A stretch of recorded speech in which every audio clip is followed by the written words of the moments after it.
가족인데 그 정도도 못 해주냐? 네 동생이 죽게 생겼는데 형이 돼가지고 말이야. 현관문이 부서져라 두드리며 시어머니가 내뱉은 첫마디였습니다.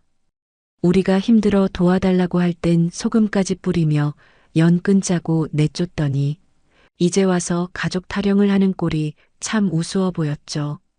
평생 아들 등골 빼먹고 더 뜯어낼 게 없으니 헌신짝처럼 버리더니 저는 남편 앞을 가로막고 그동안 가슴속에 꾹꾹 눌러 담아왔던 분노를 담아 차갑게 쏘아붙였습니다. 아줌마, 가족 같은 소리 하지 마세요. 영끈 차고 할 땐 언제고 무슨 염치로 가족을 들먹여요? 그 한마디로 시작된 썩은 동아줄을 잘라낸 그날의 통쾌한 참교육. 시댁을 풍비박산 내버린 사이다 결말. 지금 바로 시작합니다. 시작하기 전에 좋아요 버튼 꾹 눌러주세요. 여러분들 하루에 축복이 가득하길 기원합니다.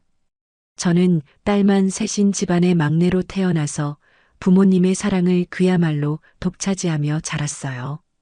언니들과 터울이 많이 나다 보니 부모님 눈에는 제가 얼마나 예뻤겠어요.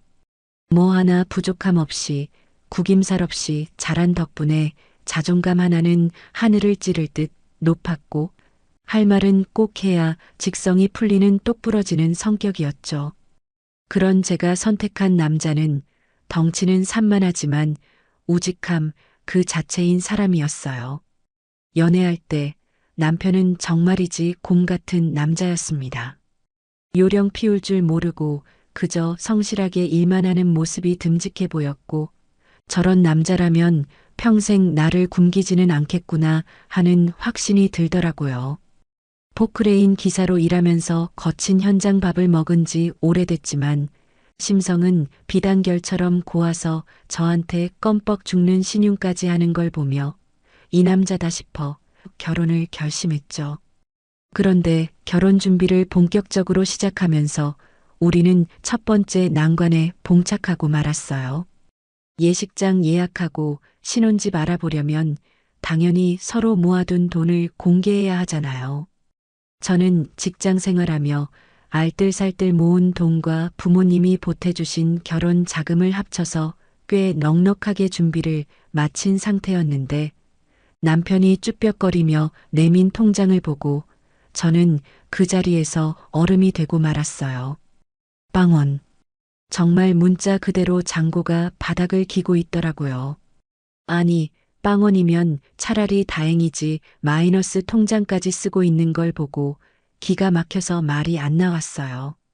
남편 나이가 적은 것도 아니고 고등학교 졸업하자마자 현장에 뛰어들어 20년 가까이 일을 했는데 모은 돈이 한 푼도 없다니 이게 말이 되나요?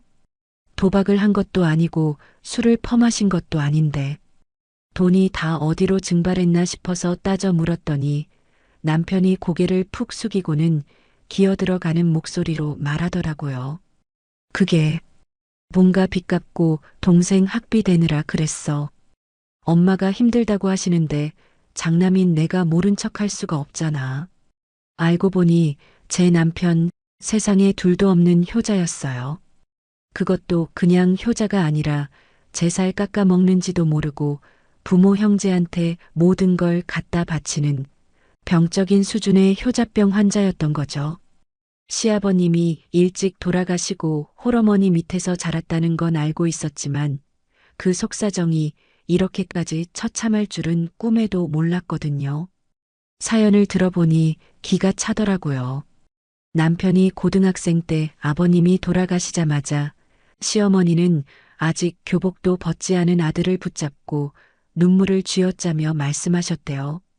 이제 네가 이 집안의 가장이니 무너져가는 집안을 네가 일으켜 세워야 한다고요. 어린 남편은 그 말 한마디에 덜컥 겁을 먹고 동시에 무거운 책임감을 떠안게 된 거죠. 친구들은 대학 가서 캠퍼스의 낭만을 즐길 때 남편은 흙먼지 뒤집어 쓰며 포크레인 조수로 들어가 기름밥을 먹기 시작했어요. 그렇게 번 돈을 남편은 10원 한 장 허투루 쓰지 않고 몽땅 시어머니 손에 쥐어드렸대요.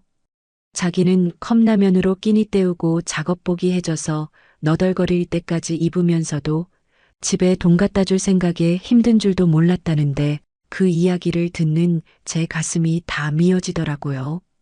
그런데 정작 그 돈을 받아 챙긴 시어머니는 그 피 같은 돈을 어디다 썼는지 아세요? 전부 둘째 아들, 그러니까 제 남편의 동생이자 서방님 뒷바라지 하는데 쏟아부으셨더라고요. 남편이 땡볕 아래서 땀 뻘뻘 흘리며 일할 때 서방님은 형이 번 돈으로 대학 다니고 어학연수 다녀오고 온몸을 해외 명품 브랜드 옷으로 휘감고 다녔대요. 심지어 서방님이 술 먹고 사고 쳐서 합의금이 필요했을 때도 시어머니는 당연하다는 듯이 남편에게 전화를 걸어 돈을 요구하셨고요.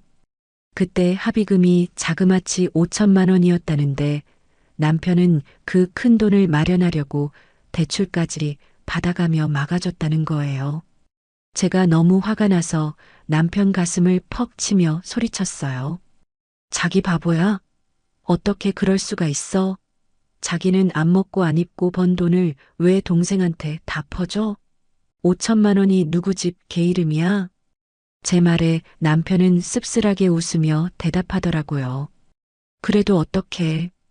하나뿐인 동생인데 정과자 만들 수는 없잖아. 그리고 엄마가 나한테 그러시더라. 역시 우리 장남밖에 없다고. 그 말 들으니까 그냥 다 괜찮아지더라. 그놈의 장남 타령, 우리 장남 최고라는 그 말 한마디가 남편에게는 마약과도 같았던 거예요. 어릴 때부터 가장의 무게를 짊어지느라 사랑받고 응석 부릴 틈도 없었던 남편은 시어머니가 던져주는 그 칭찬 한 조각을 받아먹기 위해 자신의 인생을 송두리째 갈아 넣고 있었던 거죠. 인정받고 싶어서 사랑받고 싶어서 발버둥 치는 그 모습이 너무 짠하고 안쓰러워서 저는 그때 남편을 꼭 안아줄 수밖에 없었어요. 하지만 결혼 후에도 시댁의 횡포는 멈출 줄을 모르더라고요. 결혼하면 좀 나아지겠지 했던 건 제 순진한 착각이었죠. 시어머니는 며느리가 들어왔으니 이제 돈줄이 하나 더 생겼다고 생각하시는 건지 요구사항이 날이 갈수록 대범해지셨습니다. 신혼여행 다녀오자마자 시어머니한테 전화가 왔는데 첫마디는 안부 인사가 아닌 바로 돈 이야기였어요. 예, 막내 이번에 장가 가려는데 집 구하는 게 만만치가 않다더라.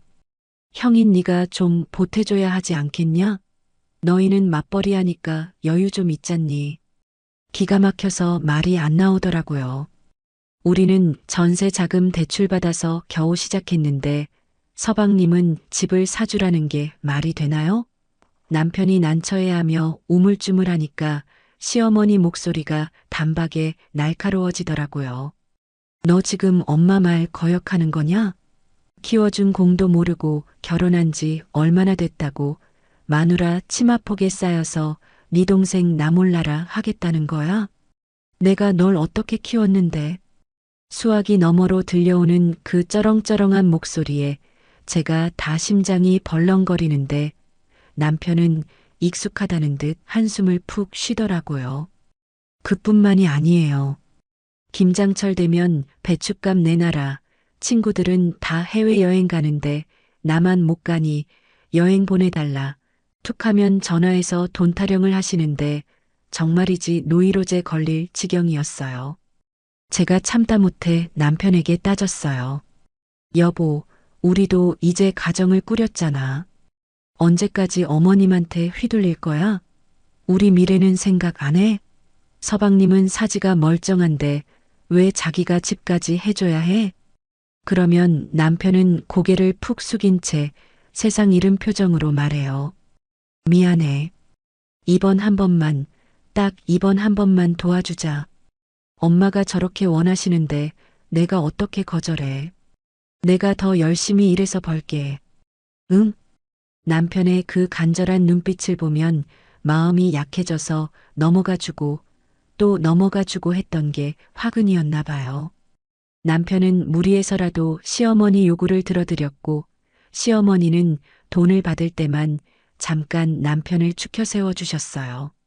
아이고, 역시 우리 큰아들이 최고다. 내 새끼, 엄마가 믿는 건 너밖에 없는 거 알지? 그 영혼 없는 칭찬 한마디에 남편은 해벌쭉 웃으며 세상을 다 가진 듯 행복해 하더라고요. 저는 그 모습을 볼 때마다 가슴 한구석이 답답하게 막혀왔습니다. 남편은 효자가 아니라 가족이라는 이름으로 포장된 착취 구조 속에서 영혼까지 빨리고 있는 희생양이었으니까요. 하루는 남편이 야근하고 늦게 들어왔는데 얼굴이 흑빛이 되어 있더라고요. 무슨 일 있냐고 물었더니 시어머니가 또 전화를 하셔서 서방님 차 바꿔주게 돈 좀 붙이라고 했다는 거예요. 남편이 이번 달은 생활비도 빠듯해서 힘들다고 했더니 시어머니가 대뜸 네 마누라 눈치 보느라 가족은 뒷전이냐? 며 소리를 지르고 전화를 끊으셨대요. 남편은 베란다에 나가서 담배를 피우며 한참을 멍하니 서 있었어요.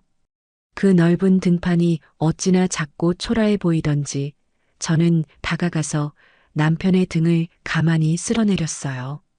여보, 자기 잘못 아니야. 그러니까 너무 자책하지 마. 자기는 할 만큼 했어. 아니, 넘치도록 했어. 남편이 뒤를 돌아 저를 보는데 눈가가 붉게 충혈되어 있더라고요. 나 그냥 엄마한테 인정받고 싶었어. 칭찬받고 싶었어. 아버지는 일찍 돌아가시고 엄마는 맨날 동생만 챙기니까 내가 돈이라도 많이 벌어다 드리면 나 좀 봐주실까 해서. 그래서 죽어라 일만 했는데. 남편의 떨리는 목소리에 담긴 그 깊은 외로움과 결핍이 제 가슴을 후벼 파는 것 같았어요. 덩치는 산만한 사람이 어린아이처럼 울먹이는 걸 보면서 저는 결심했죠. 이 사람이 시댁의 그늘에서 벗어나 진짜 행복을 찾을 수 있게 내가 도와줘야겠다고요. 하지만 그때는 몰랐어요. 시댁이라는 늪이 생각보다 훨씬 깊고 질척거린다는 것을요. 그리고 우리가 그 늪에서 빠져나오기 위해서는 뼈를 깎는 고통과 절망을 겪어야 한다는 사실을 말이죠. 남편의 통장이 텅 비어 있던 건 단순한 숫자의 문제가 아니었어요. 그건 남편의 지난 삶이 가족을 위해 통째로 저당 잡혀 있었다는 증거였고, 앞으로 우리 부부가 헤쳐나가야 할 가시밭길의 예고편이나 다름없었으니까요.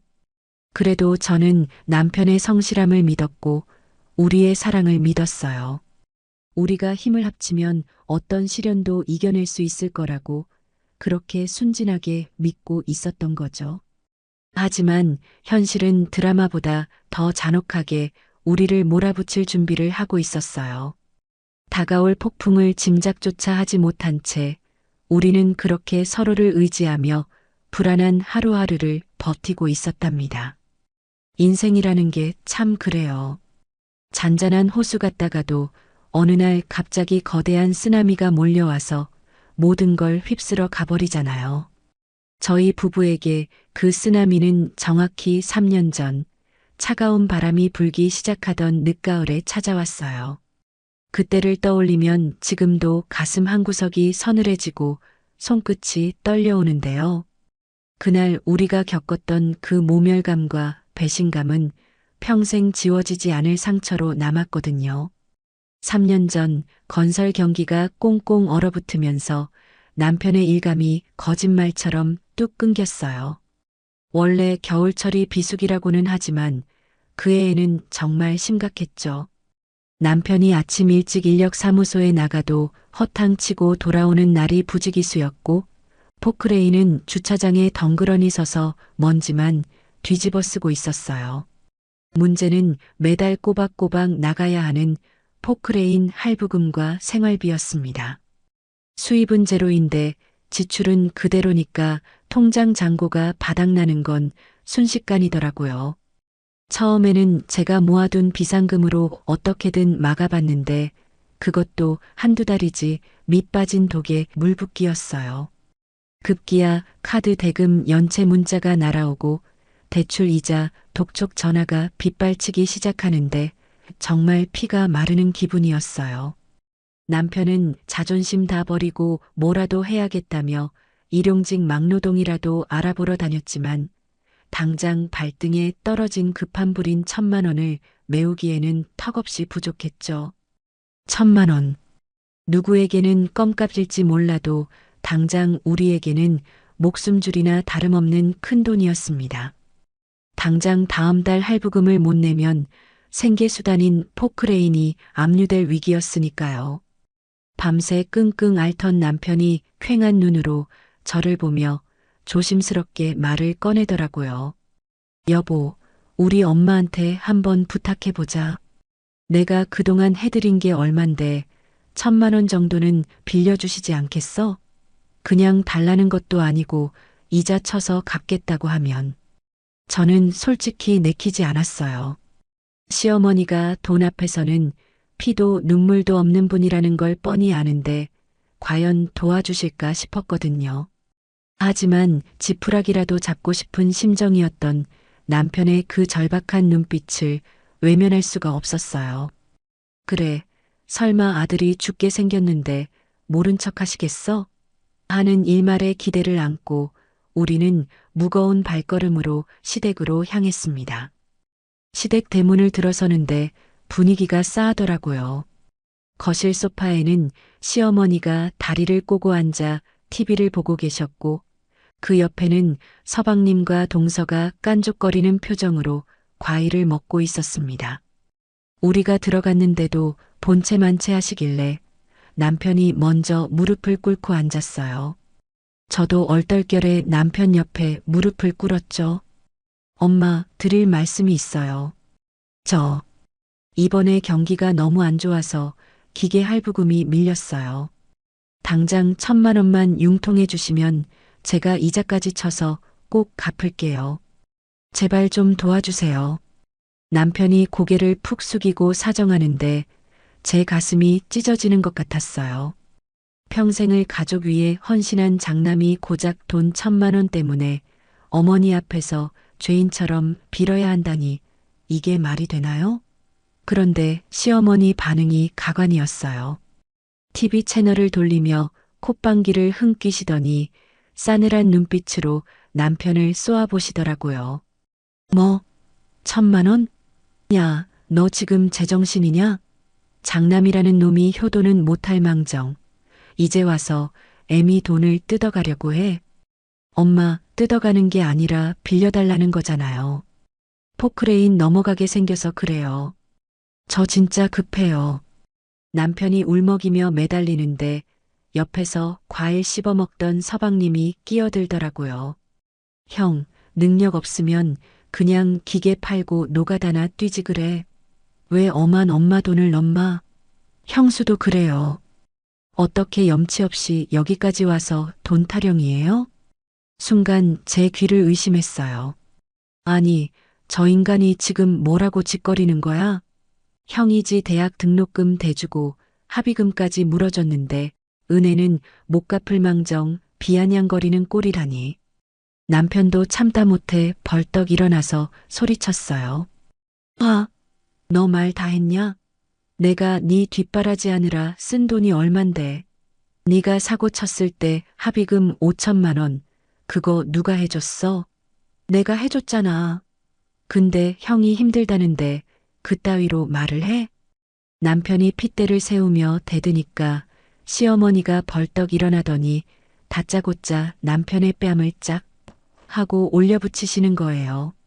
순식간에 벌어진 일이라 저도 남편도 멍하니 시어머니를 쳐다봤어요. 뺨을 맞은 남편의 얼굴이 붉게 달아오르는데 시어머니는 분이 안 풀리셨는지 삿대질까지 하며 악을 쓰시더라고요. 이놈의 자식이 어디서 동생한테 눈을 부라려. 네가 좋아서 해줘 놓고 이제 와서 본전 생각나냐? 돈 맡겨놨어? 내가 너 키우느라 등골 빠진 건 생각 안 하고 고작 동생 도와준 거 가지고 유세야? 엄마, 어떻게 그렇게 말씀하세요? 제가 엄마랑 동생 위해서 어떻게 살았는데. 시끄러워. 먹고 죽을래도 없다. 너희 줄 돈 10원 한 장 없으니까 당장 나가. 꼴도 보기 싫으니까. 시어머니는 표독스러운 표정으로 단호하게 선을 그으셨어요. 남편의 눈에서 눈물이 주르륵 흘러내리더라고요. 돈을 못 받아서가 아니라 평생을 믿고 의지했던 어머니에게 철저하게 부정당했다는 충격 때문이었겠죠. 남편은 떨리는 목소리로 마지막으로 한 번 더 호소했어요. 엄마, 저 진짜 죽어요. 이번 한 번만 도와주세요. 제가 다시 일어서면 2배, 3배로 갚을게요. 하지만 시어머니는 들은 척도 안 하고 부엌으로 들어가시더니 소금 바가지를 들고 나오셨어요. 그리고는 주저앉아 있는 우리 부부에게 하얀 소금을 착 하고 뿌리시는 거예요. 에이, 재수 없어. 아침부터 돈 타령이나 하고. 당장 안 나가? 앞으로 찾아오지도 마라. 이참에 연 끊자. 너 같은 무능력한 놈. 내 아들 아니니까 썩 꺼져. 소금 알갱이가 머리 위로, 어깨 위로 후두둑 떨어지는데 그게 마치 돌멩이가 되어 날아오는 것 같았습니다. 너무나도 모욕적이고 비참해서 숨조차 제대로 쉬어지지 않더라고요. 서방님은 뒤에서 낄낄거리며 비웃고 있고 시어머니는 소금 바가지를 든 채 씩씩거리고 서 계시고 그 집 거실은 지옥이나 다름없었죠. 남편은 넋이 나간 사람처럼 멍하니 바닥만 응시하다가 제가 팔을 잡아 끄니까 그제야 비틀거리며 일어났습니다. 우리는 도망치듯 그 집을 빠져나왔어요. 현관문이 쾅 닫히는 소리가 마치 우리 인생의 문이 닫히는 소리처럼 들리더라고요. 차에 타자마자 남편은 핸들을 부여잡고 짐승처럼 울부짖기 시작했어요. 어떻게 나한테 이럴 수가 있어. 내가 어떻게 살았는데. 내가 엄마한테 어떻게 했는데. 남편의 울음소리가 차 안을 가득 채우는데 저는 아무 말도 해줄 수가 없었어요. 그저 남편의 어깨를 감싸 안고 같이 우는 것밖에는요. 평생을 가족을 위해 헌신했던 가장 대리인의 최후가 고작 소금 세례라니. 가족한테 빨대만 꽂히고 다 빨아먹히니까 버려졌구나라는 비참함이 뼈저리게 느껴졌어요. 여보, 미안해. 내가 등신이야. 가족이라고 믿었던 내가 바보 천치지. 남편은 자책하며 가슴을 쥐어뜯었어요. 차가운 겨울바람이 차창을 때리고 빗방울까지 하나둘 떨어지기 시작하는데 우리의 처지가 꼭 저 빗방울 같더라고요. 갈 곳 없이 바닥으로 곤두박질 치는 빗방울. 차 안의 공기는 무겁게 가라앉았고 우리는 서로의 체온에 의지한 채 하염없이 눈물만 흘렸습니다. 그날 우리는 깨달았어요. 시댁이라는 곳은 우리가 기댈 언덕이 아니라 우리를 집어삼키려는 늪이었다는 것을요. 그리고 그 늪에서 빠져나오려면 우리 스스로 살 길을 찾아야 한다는 것을요. 하지만 당장 1,000만 원이라는 거대한 벽 앞에 우리는 너무나 무력했고 절망감은 파도처럼 밀려와 우리를 잠식해버렸어요. 이제 어떡하지? 기계 넘어가면 나 진짜 뭐 해먹고 사나? 남편의 힘없는 중얼거림에 가슴이 철렁 내려앉았어요. 이대로 모든 게 끝나는 걸까? 정말 우리에게는 희망이라는 게 없는 걸까? 빗줄기는 점점 굵어지고 앞이 보이지 않을 정도로 어두컴컴해진 차 안에서 우리는 막막한 미래를 바라보며 떨고 있었어요. 하지만 하늘이 무너져도 솟아날 구멍은 있다던가요? 바닥을 쳤다고 생각했던 바로 그 순간 뜻밖의 곳에서 구원의 손길이 다가오고 있었어요. 우리가 흘린 눈물이 헛되지 않았음을 증명이라도 하듯이 말이죠. 정말이지 사람 인생 한치 앞도 모른다는 말이 딱 맞더라고요. 시댁에서 소금 세례를 맞고 쫓겨난 그날 밤 저희 부부는 한숨도 자지 못했어요. 억울하고 분해서 눈물이 멈추질 않다가 나중에는 당장 코앞에 닥친 현실 때문에 공포가 밀려왔죠. 다음 달 기계 할부금이 빠져나갈 날짜는 시시각각 다가오는데 통장 잔고는 바닥을 기고 있었으니까요. 포크레인이 압류당하면 남편은 손발이 없어지는 거나 마찬가지인데 이걸 어떻게 막아야 하나 눈앞이 캄캄했어요. 남편은 베란다에 나가서 줄담배만 피워대고 저는 안방에서 끙끙 앓다가 무심코 핸드폰을 들었어요. 누구한테라도 털어놓지 않으면 속이 터져 죽을 것 같았거든요. 그 순간 제일 먼저 떠오른 얼굴은 역시나 엄마였어요. 하지만 차마 전화를 걸 수가 없더라고요. 시집가서 잘 살겠다고 큰 소리치고 나왔는데 돈 때문에 힘들다고 손이나 벌리는 못난 딸이 되고 싶진 않았으니까요. 망설이다가 그냥 목소리나 듣자 싶어서 전화를 걸었어요. 여보세요? 우리 막내딸 웬일이야? 밥은 먹었어? 수화기 너머로 들려오는 엄마의 다정한 목소리를 듣자마자 참았던 울음이 왈칵 터져버리고 말았어요. 아무 말도 못하고 끄끄대며 우니까 엄마가 대번에 눈치를 채시더라고요. 김서방이랑 싸웠어? 아니면 어디 아파? 왜 그래? 응? 말해봐. 엄마의 걱정스러운 목소리에 저는 무장해제가 되어버렸어요. 시댁에서 당한 수모, 꽉 막힌 돈줄, 압류 위기. 그동안 꾹꾹 눌러왔던 설움을 본물 터지듯 다 쏟아내버렸죠. 이야기를 다 들은 엄마는 한참 동안 말이 없으시다가 딱 한마디 하셨어요. 알았다. 지금 바로 갈 테니까 꼼짝 말고 있어. 그리고 2시간도 채 지나지 않아서 친정 부모님이 우리 집 초인종을 누르셨어요. 헐레벌떡 달려오신 부모님 얼굴을 보자마자 저는 죄송해서 고개도 못 들고 남편은 죄인이 된 것처럼 어쩔 줄 몰라 하며 거실 한 구석에 서 있었습니다. 아빠는 들어오시자마자 말없이 남편 어깨를 툭툭 두드려 주시는데 그 투박한 손길이 100마디 위로보다 더 뜨겁게 느껴지더라고요. 엄마는 식탁에 앉으시더니 가방에서 통장 하나를 꺼내 제 손에 쥐어주셨어요. 펼쳐보니 잔액란에 5천만 원이라는 숫자가 찍혀 있더라고요. 5천만 원. 부모님이 노후 자금으로 아껴두신 피 같은 돈이었어요. 엄마, 이게 뭐야? 나 이런 거 못 받아. 어떻게 받아? 제가 손을 내저으며 거절하자 엄마가 제 손을 꼭 잡으며 단호하게 말씀하셨어요. 잔말 말고 받아. 가족은 힘들 때 비빌 언덕이 되어주는 거야. 네가 무너지면 나도 무너져. 우선 갚을 생각 말고 당장 급한 불부터 꺼. 기계 뺏기면 김서방 다시 일어서기 힘들잖니. 옆에 계시던 아빠도 거드셨어요. 자네 기죽지 말게. 살다 보면 비도 오고 눈도 오는 법이야. 이 돈으로 일단 숨구멍부터 트고 다시 시작하면 돼. 자네는 성실하니까 뭐든 할 수 있어. 그 말씀을 듣는데 남편이 그 자리에 주저앉아 펑펑 울기 시작했어요. 덩치 큰 남자가 어린아이처럼 엉엉 소리 내어 우는데 그동안 혼자 짊어졌던 마음의 짐이 얼마나 무거웠을까 싶어 저도 같이 울었죠.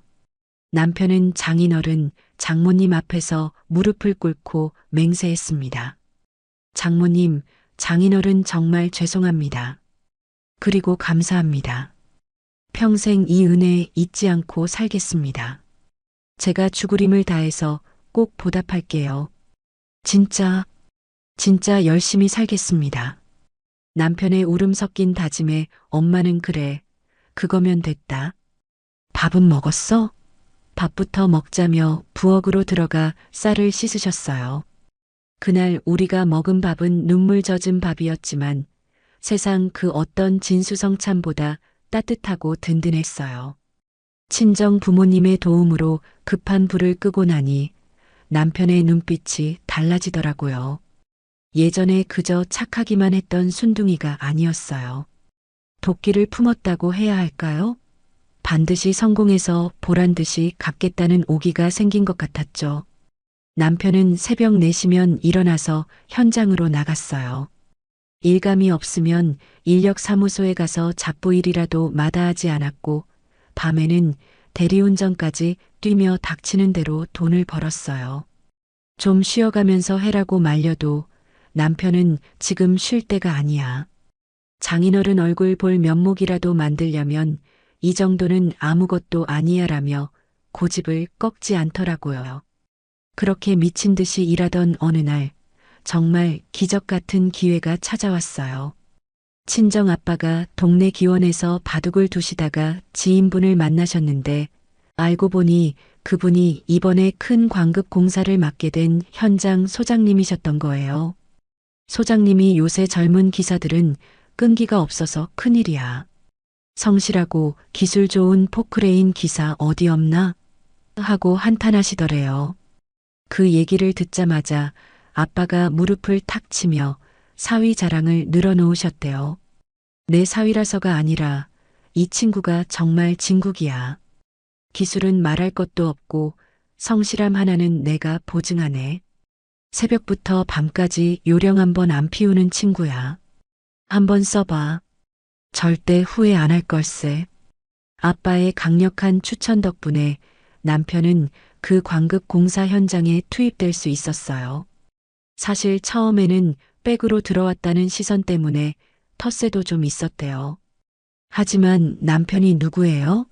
묵묵히 실력으로 보여주는 사람이잖아요. 남들보다 30분 일찍 출근해서 장비 점검하고 점심시간에도 쉬지 않고 도면 보면서 작업 구상하고 힘든 일은 먼저 나서서 처리하는 모습을 보이니까 동료들도 서서히 마음을 열기 시작했다더라고요. 특히 남편의 포크레인 기술은 정말 예술이었거든요. 좁은 공간에서도 기가 막히게 굴착하고 마무리 작업도 깔끔하게 해놓으니까 소장님이 김 기사, 자네 물건이네 물건이야. 라며 엄지를 치켜 세우셨대요. 이 현장을 계기로 남편의 평판이 업계에 쫙 퍼지기 시작했어요. 김 기사한테 맡기면 일 처리가 깔끔하다, 책임감 강하고 성실하다는 소문이 나면서 일감이 꼬리에 꼬리를 물고 들어오는 거예요. 예전에는 일감 구하러 여기저기 쫓아다녀야 했다면 이제는 전화기가 불날 정도로 작업 의뢰가 쏟아지는 상황이 된 거죠. 저도 가만히 있을 수 없어서 남편의 스케줄 관리를 돕기 시작했습니다. 작업 일지 정리하고 견적서 보내고 거래처 사장님들 경조사까지 챙기면서 내조를 했죠. 남편이 현장에서 땀 흘려 일하는 동안 저는 뒤에서 든든하게 받쳐주는 파트너가 되어주기로 한 거예요. 어느 날 저녁 남편이 흙투성이가 된 작업복 차림으로 들어오면서 활짝 웃더라고요. 손에는 제가 좋아하는 치킨 한 마리가 들려 있었고요. 여보, 나 오늘 또 계약 하나 따냈다. 이번엔 꽤 큰 공사야. 소장님이 나 아니면 안 된다고 사정을 하시네. 하하. 세상을 다 가진 듯 웃는 남편을 보는데 제 눈시울이 붉어지더라고요. 시댁에서 쫓겨나 차 안에서 울던 그 찌질하고 초라했던 남자는 온데간데 없고 이제는 자신감 넘치는 가장이 눈앞에 서 있었으니까요. 고생했어. 정말 고생했어. 우리 남편 최고다. 제가 엄지척을 해주니까 남편이 쑥스러워하며 머리를 극적였어요. 이게 다 당신이랑 장인어른, 장모님 덕분이야. 그때 도와주지 않으셨으면 나 어떻게 됐을지 몰라. 나 진짜 열심히 해서 꼭 보답할 거야. 당신 호강시켜줄게. 우리는 그날 밤 치킨을 뜯으며 미래에 대한 희망을 이야기했어요. 빚 갚는 계획도 세우고 나중에 돈 많이 벌면 부모님 모시고 여행 갈 계획도 세우고요. 비록 몸은 피곤했지만 마음만은 구름 위를 걷는 것처럼 가볍고 행복했어요. 친정 부모님이 내어주신 5천만 원은 단순한 돈이 아니었어요. 그건 우리 부부에게 다시 일어설 수 있다는 믿음이었고 세상을 살아갈 용기였으며 사랑이라는 이름의 가장 강력한 연료였던 셈이죠. 그 사랑을 연료 삼아 엔진을 다시 켠 우리 부부는 이제 멈추지 않고 앞으로 더 앞으로 질주하기 시작했습니다. 시댁이 우리에게 준 건 절망과 상처뿐이었지만 친정이 준 건 희망과 재기의 발판이었어요. 이제 우리는 보란 듯이 성공해서 증명해 보일 거예요. 핏줄이라는 이유만으로 착취당하던 과거의 굴레를 벗어던지고 진짜 가족의 사랑이 뭔지, 성실하게 사는 사람이 어떤 보상을 받는지 세상에 보여줄 거라고요. 인생에 정말 볕들 날이 오긴 오더라고요. 친정 부모님의 도움으로 기사회생한 지 딱 1년이 지났을 때였어요. 남편은 더 이상 남의 현장을 전전하는 일용직 기사가 아니었어요.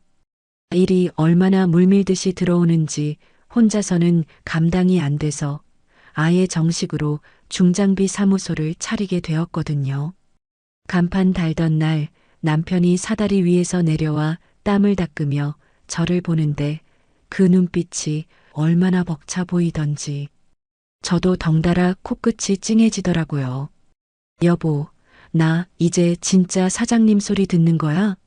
남편의 들뜬 목소리에 저는 짐짓 엄한 표정을 지으며 대답했죠. 사장님은 무슨 일복 터진 머슴이지. 이제 시작이야, 김 사장님. 정신 바짝 차려. 저도 다니던 직장을 그만두고 남편 사무실의 격리 겸 자금 관리자로 합류했어요. 남편은 현장을 누비고 저는 사무실에서 돈줄을 꽉 잡고 있으니 그야말로 환상의 복식조가 따로 없었죠. 남편이 밖에서 벌어온 돈이 헛되이 새나가지 않도록 제가 꼼꼼하게 장부를 관리했고 덕분에 통장 잔고는 하루가 다르게 불어났습니다. 그리고 대망의 1주년이 되던 날 우리는 친정으로 달려갔어요. 손에는 두툼한 봉투를 들고요. 엄마, 아빠, 이거 받으세요. 제가 5천만 원이 든 봉투를 내밀자 엄마는 깜짝 놀라시며 손을 내저으셨어요. 이게 뭐냐? 벌써 다 모은 거야? 아니, 너희 사업하느라 돈 들어갈 때도 많을 텐데 천천히 주지 왜 벌써? 아니에요, 장모님. 이건 제 자존심이고 약속입니다. 그리고 이건 이자예요. 남편이 비행기 티켓 봉투를 쑥 내밀었어요. 다낭으로 가는 3박 4일 효도 여행 티켓이었죠. 아빠가 눈을 동그랗게 뜨시더니 허허 웃으시더라고요. 이자라니? 이 사람이 참 우린 괜찮은데. 아버님, 저 진짜 성공하고 싶었어요. 아버님 덕분에 다시 일어섰는데 이 정도는 해드려야 제 마음이 편합니다. 제발 받아주세요. 남편이 거의 울먹이듯 사정하자 두 분은 못 이기는 척 티켓을 받으셨어요. 여행 내내 부모님은 어린아이처럼 좋아하셨어요. 에메랄드빛 바다 앞에서 사진도 찍고 맛있는 해산물도 실컷 드시면서요. 엄마가 제 손을 잡고 속삭이시더라고요. 예, 너희가 이렇게 잘 사는 거 보니까 엄마는 밥 안 먹어도 배가 부르다. 자식이 잘 사는 게 최고의 효도야. 고맙다, 우리 딸. 아빠는 호텔 로비에서 만난 한국 관광객들한테 틈만 나면 사위 자랑을 늘어놓으셨어요. 아, 우리 사위가 이번에 사업을 크게 시작했는데 아주 수완이 좋아. 성실하고 어른 공경할 줄 알고 이런 사위가 어디 있어? 내 복이지, 복이야. 남편은 그 소리를 들을 때마다 귀까지 빨개지면서도 입꼬리가 귀에 걸려 내려올 줄을 모르더라고요. 평생 돈 내놔라, 장남 노릇해라는 소리만 듣다가 우리 사위 최고다, 고맙다는 말을 들으니 얼마나 행복했겠어요. 남편이 밤바다를 보며 맥주 한 캔을 따더니 저에게 그러더라고요. 여보, 나 태어나서 처음으로 인정이라는 걸 받아보는 것 같아. 엄마한테 그렇게 듣고 싶었던 말을 장인어른한테 들으니까 가슴이 꽉 차오르는 기분이야. 나 진짜 더 열심히 살 거야. 그렇게 우리는 행복의 정점을 찍고 있었는데 들려오는 시댁 소식은 정반대였어요. 건너 건너 들으니 시어머니가 서방님한테 올인해서 대형 프랜차이즈 식당을 차려줬다는 거예요. 그것도 요즘 핫하다는 마라탕 집을 번화가 목 좋은 곳에 떡하니 오픈했다나요? 남편이 결혼 전부터 갖다 바친 돈들이 고스란히 서방님 창업 자금으로 들어갔던 거예요. 남편이 피땀 흘려 번 돈이 자기를 무시하고 비웃던 동생의 가게 간판이 되어버린 셈이죠.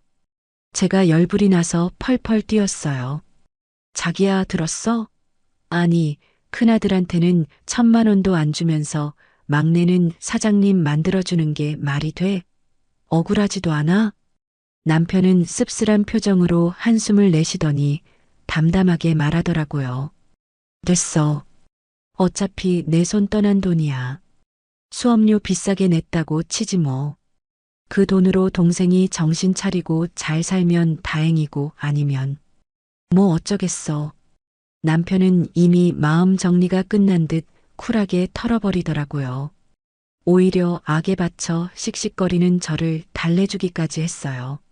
한편 동선의 SNS를 보니 가관이더라고요. 오픈 초기라 그런지 손님이 좀 들끓었나 봐요. 명품 가방 사진에 외제차 핸들 사진을 올리면서 사장님 사모님 소리 들으니 역시 좋다. 남편이 능력 있으니 나도 덩달아 귀부인 대접받네라며 허세를 잔뜩 부려놨더라고요. 댓글에는 시어머니가 역시 우리 막둥이가 사업수완이 있어. 내가 며느리 복도 있지라며 맞장구를 치고 있었고요. 그 꼴을 보니 속이 뒤집히는 것 같았지만 우리는 우리 갈 길을 가기로 했어요. 남편의 성실함은 배신하지 않았으니까요. 지역 내에서 꽤 큰 규모의 철거 공사 입찰이 떴는데 남편이 그동안 쌓아온 신뢰와 실적 덕분에 쟁쟁한 경쟁자들을 제치고 당당히 수주에 성공한 거예요. 여보, 해냈어. 우리 회사 이름으로 들어가는 첫 대형 공사야. 남편이 계약서를 흔들며 들어오는데 우리는 서로 끌어안고 방방 뛰었어요. 그 계약금으로 우리는 더 넓은 평수의 아파트로 이사를 했고 남편은 제 명의로 된 새 차까지 뽑아줬어요. 그동안 낡은 차 타고 다니느라 고생했어. 당신 덕분에 내가 여기까지 온 거야. 이 차 타고 좋은 곳 많이 다니자. 반짝반짝 빛나는 새 차 키를 제 손에 쥐어주는데 눈물이 핑 돌더라고요. 남편은 이제 시작이야. 내가 당신 손에 물 한 방울 안 묻히게 해줄게라며 듬직하게 웃었어요. 정말 인생에서 가장 행복하고 보람찬 시기였죠. 그런데 세상에 공짜는 없고 뿌린 대로 거둔다는 말이 딱 맞나 봐요. 잘 나가던 동선의 식당에 먹구름이 끼기 시작했다는 소문이 들려왔어요. 처음에는 오픈빨로 반짝 손님이 몰렸지만 주인이 가게 관리를 안 하니 금세 문제가 터진 거죠. 위생 문제로 구청에 신고가 들어갔다는 얘기도 있고 맛이 변했다며 인터넷 커뮤니티에 악플이 달리기 시작했대요. 알고 보니 동선은 카운터만 지키면서 직원들한테 갑질이나 해대고 서방님은 친구들 불러서 술판이나 벌였다는 거예요. 식재료 관리는 뒷전이고 겉멋만 들어서 사장놀이에 빠져 있으니 가게가 온전할 리가 있나요? 사모님 동서분 식당 팔이 날린대요. 알바생 월급도 밀렸다던데요. 거래처 사장님 와이프한테서 들은 얘긴데 상황이 꽤 심각해 보였어요. 손님은 급감하고 재료비는 오르고 임대료 낼 돈도 없어서 허덕인다는 소문이었죠. 시어머니가 가게에 나와서 설거지라도 돕는다는데 이미 등 돌린 손님들 마음을 잡기엔 역부족이었나 봐요. 우리는 승승장구하며 하늘 높이 날아오르고 있는데 그들은 서서히 하지만 확실하게 바닥을 향해 추락하고 있었어요. 남의 불행을 고소해야 하면 안 되지만 솔직히 말해서 사필기정이라는 사자성어가 머릿속을 맴도는 건 어쩔 수 없더라고요. 여러분, 정말 인생은 롤러코스터 같다고 하잖아요. 밑바닥까지 떨어졌다가도 어느새 가장 높은 곳까지 올라가 있는 게 우리네 삶인 것 같아요. 저와 남편에게는 바로 지금이 그 롤러코스터의 정점이자 가장 환하게 빛나는 순간이었어요. 남편의 사업이 그야말로 날개를 달고 날아올랐거든요. 처음에는 작은 사무실에서 시작했지만 이제는 어엿한 중견 중장비 기업으로 성장해서 지역 사회에서도 꽤 유명세를 타게 되었어요. 그러던 어느 날 지역 신문사에서 인터뷰 요청이 들어왔어요. 대표님의 성실하고 정직한 경영 철학이 지역 경제에 귀감이 되고 있습니다. 꼭 한번 뵙고 싶습니다. 기자님의 전화를 받고 남편은 쑥스러워서 어쩔 줄 몰라 하더라고요. 하지만 저는 기회를 놓치지 않았죠. 남편의 성공 스토리가 세상에 알려진다는 생각에 제가 더 신나서 인터뷰 일정을 잡았어요. 그리고 며칠 뒤 신문 한 면을 가득 채운 남편의 사진과 기사를 보는데 가슴이 벅차오르더라고요. 위기를 기회로 바꾼 뚝심의 기업인 김인석의 성공 신화. 헤드라인부터 근사하지 않나요? 저는 그 신문을 곱게 오려서 코팅까지 했어요. 그리고 주말에 친정에 가서 부모님께 보여드렸죠. 아빠는 신문을 받아들고 돋보기까지 쓴 채 한 글자, 한 글자 꼼꼼히 읽어 내려가셨어요. 다 읽으신 아빠의 눈가가 촉촉하게 젖어 있더라고요. 허허, 우리 김서방 정말 장하다. 내 사위가 신문에 다 나고 이제 진짜 성공했네. 엄마도 옆에서 눈물을 글썽이며 남편의 손을 꼭 잡으셨어요. 고생했다. 정말 고생했어. 자네 이렇게 잘 될 줄 알았어. 우리 딸 고생 안 시키고 호강시켜줘서 고마워. 남편은 부모님 말씀에 다 장인어른, 장모님 덕분입니다. 두 분 안 계셨으면 저 여기까지 못 왔어요 라며 겸손하게 고개를 숙였어요. 그 모습이 어찌나 듬직하고 사랑스러운지 저는 그 자리에서 남편을 꽉 끌어안아주고 싶더라고요. 그렇게 행복한 나날을 보내던 중 우리 부부에게 또 하나의 특별한 이벤트가 있었어요. 바로 리마인드 웨딩 촬영이었죠. 처음 결혼할 때는 돈에 쫓겨서 제대로 된 웨딩 사진 한 장 남기지 못했던 게 내심 마음에 걸렸거든요. 이번에는 제가 큰맘 먹고 최고급 스튜디오를 예약했습니다. 하얀 드레스를 입은 저와 턱시도를 입은 남편이 서로를 마주 보는데 지난 세월이 주마등처럼 스쳐 지나가더라고요. 좁은 단칸방에서 시작해 빚더미에 앉아 울던 날들, 시댁에서 쫓겨나 절망했던 순간들, 그리고 악착같이 버텨내어 이 자리까지 오게 된 시간들. 그 모든 희로애락이 남편의 눈동자 속에 고스란히 담겨 있었어요. 촬영이 끝나고 우리는 호텔 스위트룸에서 둘만의 파티를 열었어요. 샴페인 잔을 부딪히며 남편이 저를 그윽하게 바라보더라고요. 여보, 나 고백할 거 있어. 뭔데? 또 사고 쳤어? 제가 장난스레 묻자 남편은 진지한 표정으로 제 손을 잡았어요. 아니, 나 당신이랑 처가 덕분에 비로소 사람 구실하고 사는 것 같아. 예전엔 그냥 껍데기뿐인 놈이었는데 당신이 나를 채워줬어. 고마워. 정말 고마워. 다시 태어나도 나 무조건 당신이랑 결혼할 거야. 당신 없인 못 살아. 남편의 고백에 저는 그만 왈칵 눈물을 쏟고 말았어요. 나도 고마워. 포기하지 않고 곁에 있어줘서 우리 앞으로 더 행복하게 살자. 우리는 그날 밤 서로를 꼭 안고 잠들었어요. 세상 그 무엇도 부러울 게 없는 완벽하게 행복한 밤이었죠. 그리고 우리는 이 행복을 나누기로 했습니다. 수익금의 일부를 떼어서 소년소녀 가장들을 돕는 재단에 기부하기로 한 거예요. 우리도 힘들 때 누군가의 도움으로 일어섰잖아. 이제 우리가 그 누군가가 되어줄 차례야. 남편의 제안에 저는 두말 없이 찬성했어요. 기부 증서를 받아들고 뿌듯해하는 남편을 보면서 저는 확신했어요. 이 사람은 성공할 자격이 충분한 사람이라고요. 과거의 상처는 아물고 그 자리에 더 단단한 사랑과 책임감이 자리 잡은 걸 느낄 수 있었죠.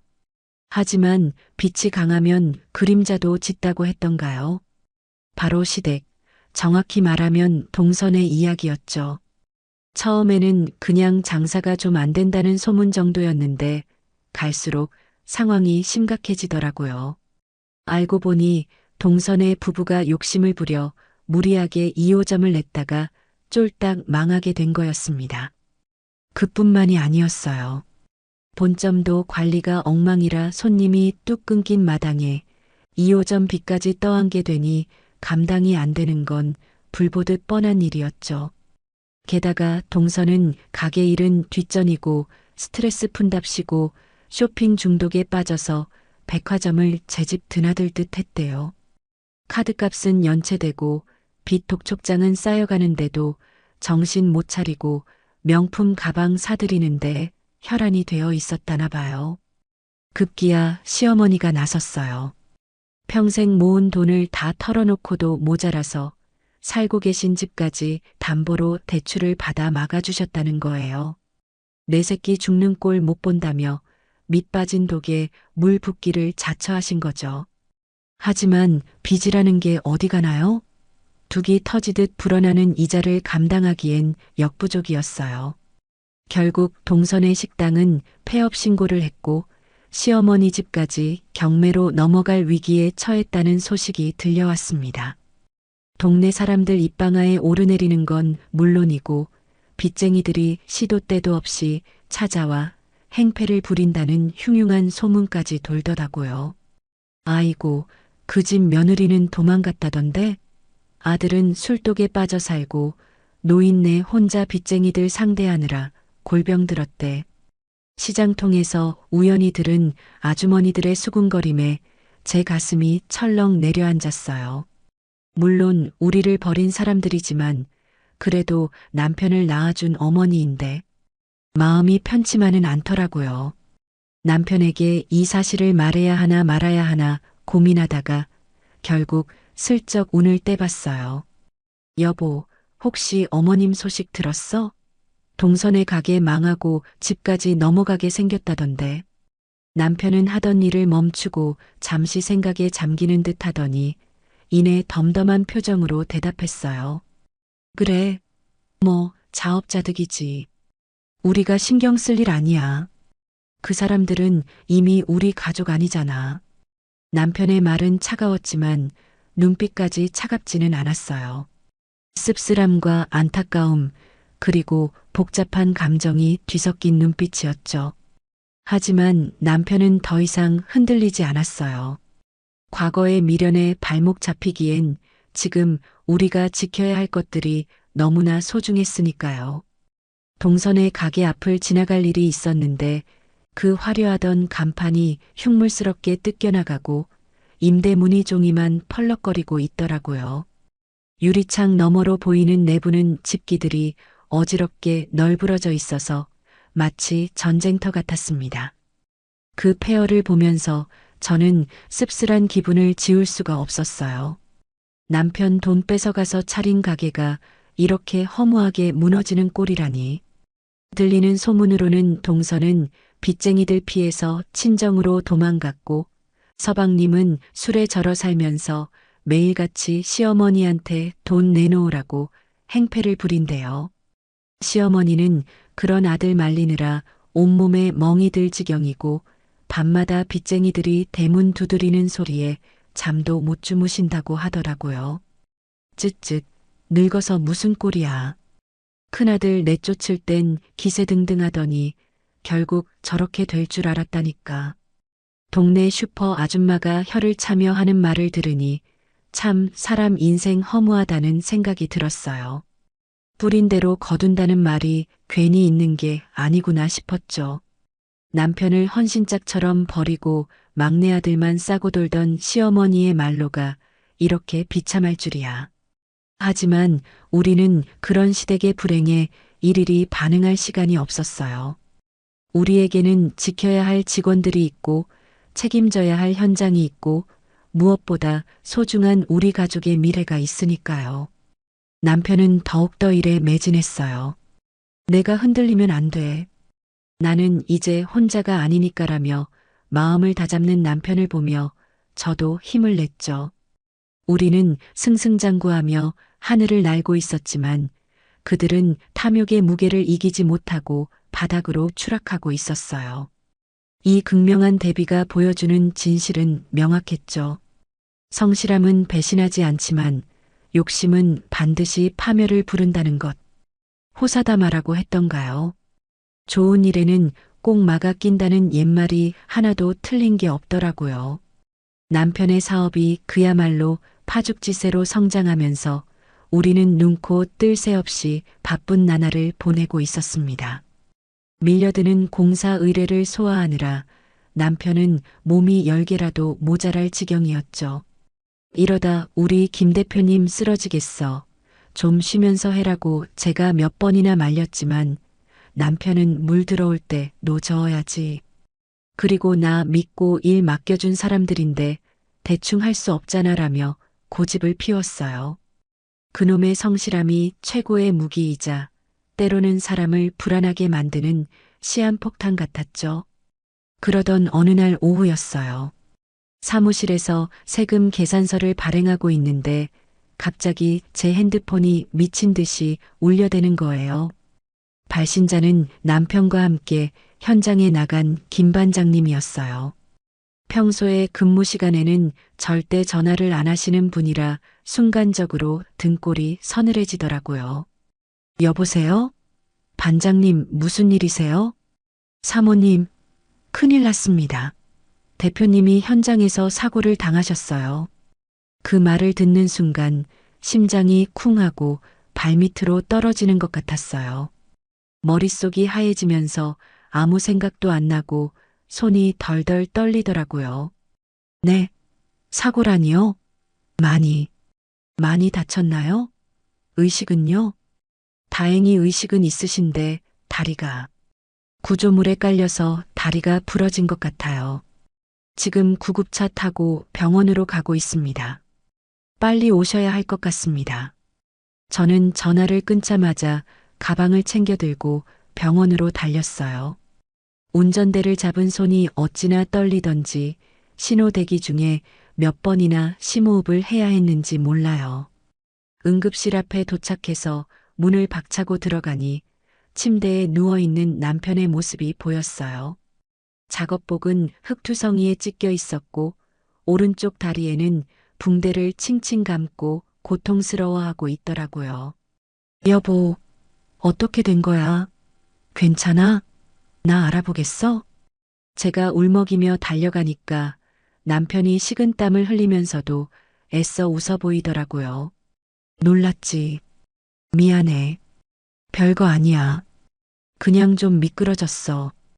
의사 선생님 말씀으로는 오른쪽 종아리뼈가 골절되어서 수술하고 최소 8주는 꼼꼼히 입원 치료를 받아야 한다고 하더라고요. 생명에 지장이 없다는 말에 안도감이 들었지만 곧이어 쓰나미처럼 거대한 불안감이 엄습해 왔어요. 병실에 누워 꼼짝 못하는 남편을 보니 3년 전 우리가 겪었던 그 지옥 같은 시간들이 플래시백처럼 스쳐 지나가는 거예요. 일감이 끊기면 어쩌지? 이제 막 자리 잡기 시작했는데 남편이 없으면 현장은 누가 돌보나? 거래처들이 계약 취소하자고 하면? 직원들 월급은?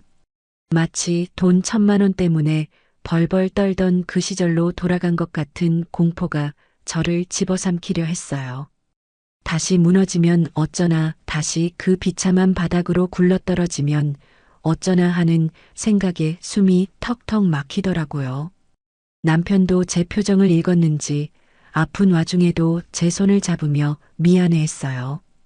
여보, 미안해. 내가 조심했어야 했는데. 당장 내일 들어갈 현장이 2군데나 있는데 어떡하지? 그때였어요.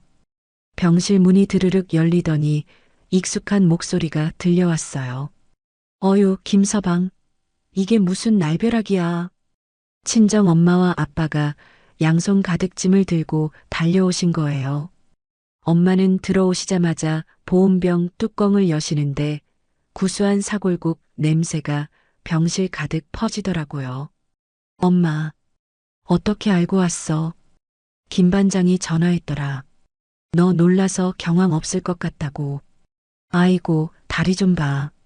세상에 얼마나 아팠을꼬. 엄마는 남편의 깁스한 다리를 보며 눈물을 글썽이셨고 아빠는 굳은 표정으로 남편의 어깨를 토닥여 주셨어요. 자네 너무 걱정 말게. 크게 안 다친 게 천만다행이야. 액땜했다 생각하고 이참에 푹 쉬어. 일 생각은 하지 말고. 장인어른, 죄송합니다. 제가 면목이 없습니다. 남편이 울먹이자 엄마가 뜨끈한 사골국을 그릇에 담아 건네주며 말씀하셨어요. 면목 없긴 뭐가 없어. 사람이 살다 보면 다칠 수도 있는 거지. 걱정 마. 낫는 게 우선이지 돈이 대수야? 우리가 도울 테니까 맘 편히 먹어. 그 따뜻한 한마디에 제 마음속에 웅크리고 있던 불안감이 눈 녹듯 사라지는 것 같았어요. 3년 전에는 시댁 식구들에게 돈 없으면 영 끊자라는 소리를 들었지만 지금 우리 곁에는 돈보다 사람이 먼저다라고 말해주는 진짜 가족이 있었으니까요. 하지만 감동은 여기서 끝이 아니었습니다. 저녁이 되자 작업복을 입은 직원들이 우르르 병실로 몰려왔어요. 김 반장님을 비롯해 현장 직원들 모두가 퇴근하자마자 달려온 거예요. 사장님, 몸은 좀 어떠십니까? 아니, 다들 피곤할 텐데 여길 왜 왔어? 내일 일 나가려면 쉬어야지. 남편이 미안해하자 김 반장님이 씩씩하게 말씀하시더라고요. 사장님 걱정돼서 일이 손에 잡혀야죠. 그리고 사장님, 현장 걱정은 붙들어 매십시오. 저희가 누굽니까? 사장님이 키운 정예 멤버들 아닙니까? 사장님 안 계셔도 저희가 빈틈없이 돌릴 테니 안심하고 치료만 받으세요. 다른 직원들도 거들었어요. 맞습니다. 저희가 2배, 3배 더 열심히 뛰겠습니다. 거래처 사장님들한테도 저희가 잘 설명해 놨습니다. 다들 김 대표님 쾌유만 빈다고 하시던데요.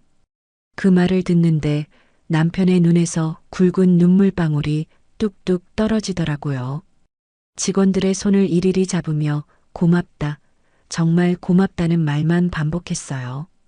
그동안 남편이 직원들을 가족처럼 아끼고 챙겼던 진심이 이렇게 큰 의리가 되어 돌아온 것이었죠. 직원들이 돌아가고 난 뒤 저는 남편에게 단호하게 말했어요. 여보, 들었지? 당신 혼자가 아니야. 그리고 나도 있잖아. 내가 내일부터 당신 대신 현장 돌게. 거래처 미팅도 내가 가고 결제도 내가 할 거야. 당신은 아무 생각 말고 나을 궁리만 해. 알았어? 남편은 놀란 눈으로 저를 쳐다보다가 이내 고개를 끄덕이며 제 손을 꽉 잡았어요. 그래. 당신만 믿을게. 내 마누라 진짜 든든하다. 다음 날부터 저는 운동화 끈을 질끈 동여매고 현장으로 출근했어요. 흙먼지 날리는 공사판을 누비며 작업 진행 상황을 체크하고 까다로운 거래처 사장님들을 만나서 고개를 숙이며 양해를 구했죠. 대표님이 안 계셔서 불안한데 라고 난색을 보이는 분들에게는 제가 직접 도면을 펼쳐놓고 설명하며 설득했어요. 사장님, 저희 남편 다리는 부러졌어도 머리는 멀쩡합니다. 매일 병실에서 저랑 화상회의하면서 체크하고 있고요. 무엇보다 저희 직원들 실력 아시잖아요? 제가 책임지고 기한 내에 완벽하게 끝내겠습니다. 믿고 맡겨주십시오. 처음에는 쭈뼛거리던 저도 며칠 지나니까 목소리에 힘이 들어가고 눈빛이 매서워지더라고요.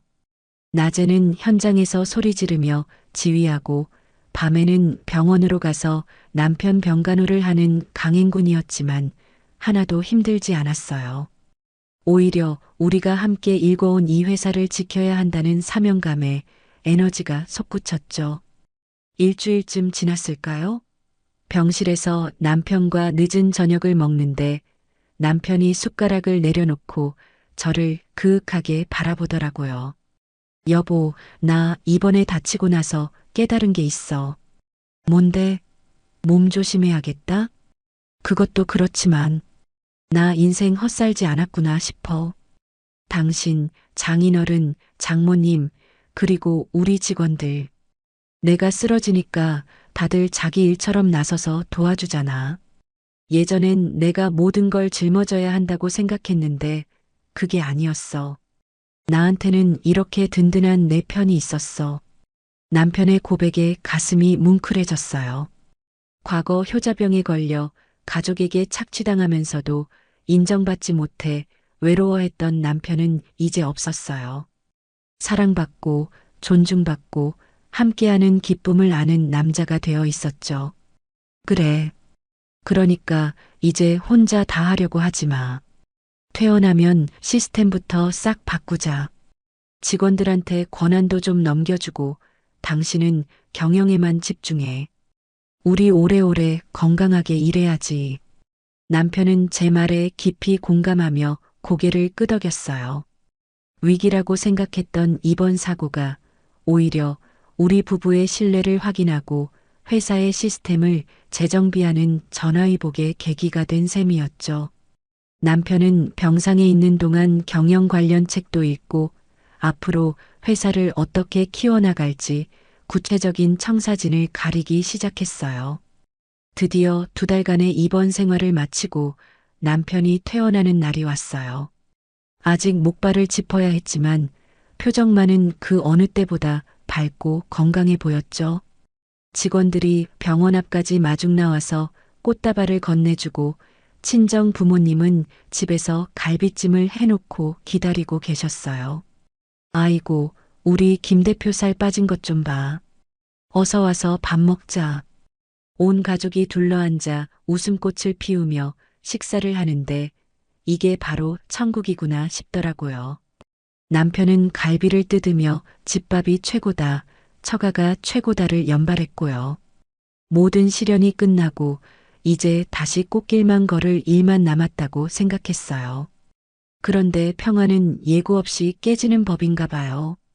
남편이 퇴원하고 며칠 뒤 한가로운 오후였어요.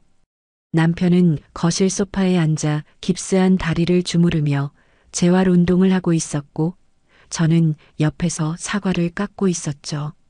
창밖으로 들어오는 햇살이 따뜻해서 아, 이게 행복이구나 싶어 저도 모르게 콧노래가 나오더라고요. 그때였어요. 딩동딩동딩동. 현관벨이 미친 듯이 울려대기 시작했어요. 아주 작정을 하고 연타를 날리는 소리였죠. 인터폰 화면이 켜지면서 누군가의 얼굴이 클로즈업 되는데 순간 저와 남편의 동작이 그대로 얼어붙고 말았습니다.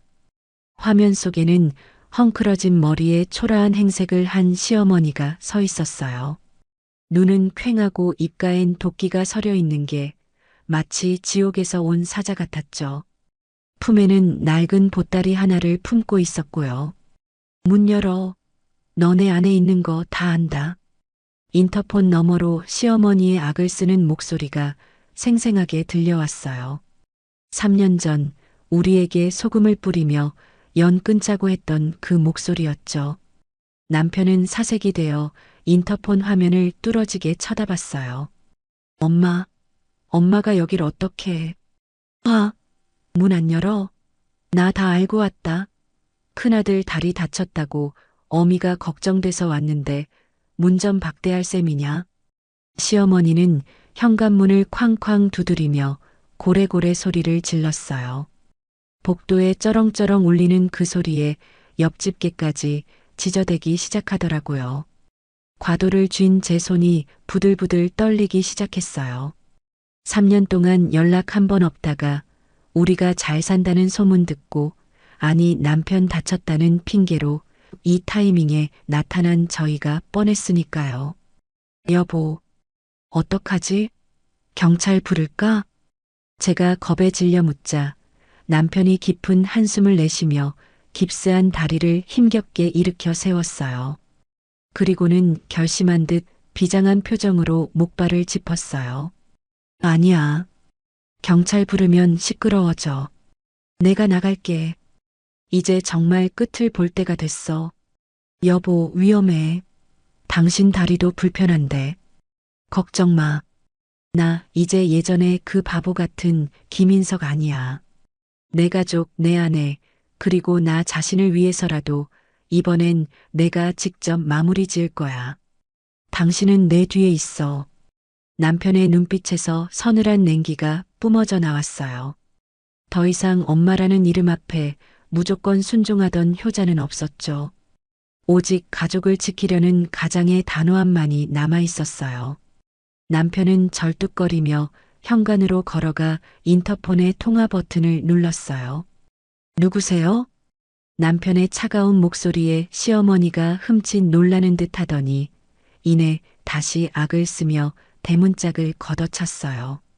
이 썩을 놈아. 애미 목소리도 못 알아쳐먹냐? 문 열어. 당장 안 열어. 남편은 심호흡을 한번 크게 하더니 잠금 장치를 풀고 현관문을 확 열어젖혔습니다. 현관문이 열리는 그 짧은 찰나가 마치 슬로 모션처럼 느껴졌습니다. 도어락이 해제되는 띠리릭 소리가 유난히 날카롭게 고막을 찔렀고 저와 남편은 마른 침을 꿀꺽 삼켰죠. 남편은 한쪽 다리에 깁스를 하고 목발에 의지한 채 위태롭게 서 있었지만 그 뒷모습에서 뿜어져 나오는 기운만큼은 거대한 성벽처럼 단단해 보였어요. 드디어 문이 활짝 열리고 몇 년 만에 시어머니와 마주하게 된 순간이었죠. 문이 열리자마자 시어머니의 시선은 남편의 얼굴이 아닌 하얀 깁스가 감긴 다리에 꽂히더라고요. 그런데 사람이라면 제 새끼가 다쳐서 깁스를 하고 있으면 어디가 아프냐, 괜찮냐 묻는 게 순서 아닌가요? 대뜸뱉은 첫마디는 제 귀를 의심하게 만들었어요. 너 다쳤냐? 야, 이거 산재 처리는 되는 거냐? 보험금은 좀 나오냐? 얼마 나오는데? 순간 멍해지더라고요. 걱정이나 안부는커녕 아들의 부러진 다리를 보자마자 동계산부터 하는 저 눈빛. 마치 고깃덩어리 등급 매기듯 훑어보는 그 탐욕스러운 눈빛에 소름이 돋았어요. 남편도 기가 막힌지 헛웃음을 터뜨리더군요. 그 뻔뻔함에 제 이성의 끈이 툭 하고 끊어지는 소리가 들렸습니다. 저는 더는 참지 못하고 남편 앞으로 나서며 소리쳤어요. 어머님, 지금 그게 아들 보고 할 소리세요? 몇 년 만에 찾아와서 한다는 소리가 고작 보험금 타령이에요? 어머님은 아들 다리보다 돈이 먼저세요? 제 목소리가 복도에 쩌렁쩌렁 울렸지만 시어머니는 눈 하나 깜짝 안 하시더라고요. 오히려 귀찮다는 듯 손을 휘휘 내저으며 저를 밀치려 드셨죠. 에이, 시끄러워. 넌 좀 빠져라. 어디 감히 네가 끼어들어? 야, 너 말 좀 해봐라. 네가 형인데 동생이 지금 길바닥에 나앉게 생겼는데 보고만 있을 거냐?